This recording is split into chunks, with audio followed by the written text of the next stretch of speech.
All right, FightHype.com here with world-class strength and conditioning coach Alex Ariza. Alex, we are roughly a little less than 24 hours after Mayweather versus Maidana 2. Before we get to the fight, let's just get to your presence in the camp. Obviously, during the press tour, Floyd put the invite out there. He said, "Yeah, I want to, Alex, come by my gym and whatnot." What went through your mind when he invited you, and then what kind of prompted you to go to the gym and check him out? I think just the fact that that he mentioned me was kind of caught me off guard, because, like he said, he noticed some of the things and the changes in the athletes that I had worked with, and the changes that he saw after, and I think he just was taking notice as to determining what was the factor and the decline in the performances that they had. So eventually, as a few weeks went on into the camp, I got the invite, and especially being at that point, I was just a civilian, so I took advantage of it and jumped on a plane and headed out.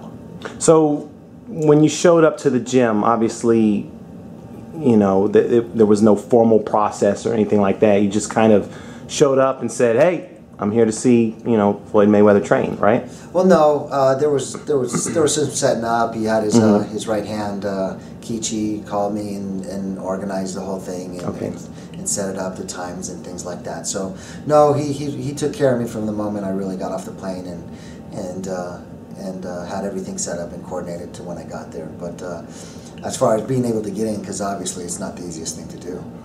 True. So when you got there, and I mean, this was like the first time. I mean, obviously there's a lot of media workouts that go on, and you see the videos and the training that goes on. But when you actually got a chance to see the training camp, like, what was your initial thoughts? Well, I think the day that I went was a sparring day, which was the reason why there wasn't a lot of people there. I think just All Access was there, and just some family and stuff like that. So I got to see not the media training, but I got to see what his regular routine was, and I think that's when everything kind of got put into perspective for me about how this guy is, where he is, and why he's still at where he's at. Well, when you saw him and you got an opportunity to actually see him train, what was your initial reaction? I mean, were you kind of, was it what you expected when you first saw it? No, because I think everything, with my history, especially with watching these series from the other network, everything was, especially with the other network, it was always structured. There was some kind of it wasn't original. It wasn't raw. So it was just something that was like, it wasn't anything that was real about it. So I assumed that I was going to come in and just see a regular training camp. I mean, just regular. But what I saw was something completely different. I don't think I had ever seen of course, what I assumed I saw on TV, I didn't think was going to be the real thing. I didn't know that he really did train like that. I didn't know that he did those gladiator rounds, 12, 15-minute straight rounds, two different guys, coming in and out, no rest. And then I had never seen something like that myself in as long as I've been in this business, because it's so unconventional, compared to what other fighters do. So the experience was completely different. Just coming from a strength and conditioning point of view,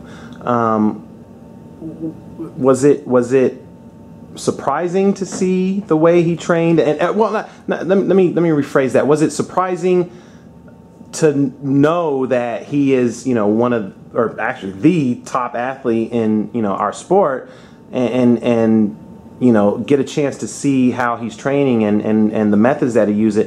Was it surprising to you to see that, knowing that you come from a world where you guys have a very not structured, but very very structured. I mean, what it is that you want to do by time limits and things like that, and it's very structured throughout the thing.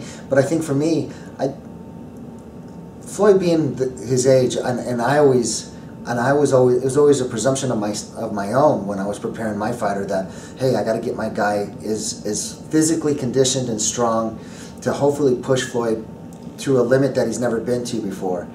And then having to witness what he does do and what he does go through and how he does push himself, I knew it was a reality that it wasn't. It's almost something that it wasn't going to be obtainable, really. I mean, there was no way I was going to be able to push anybody hard enough and far enough to where he hasn't been, or that he pushes himself.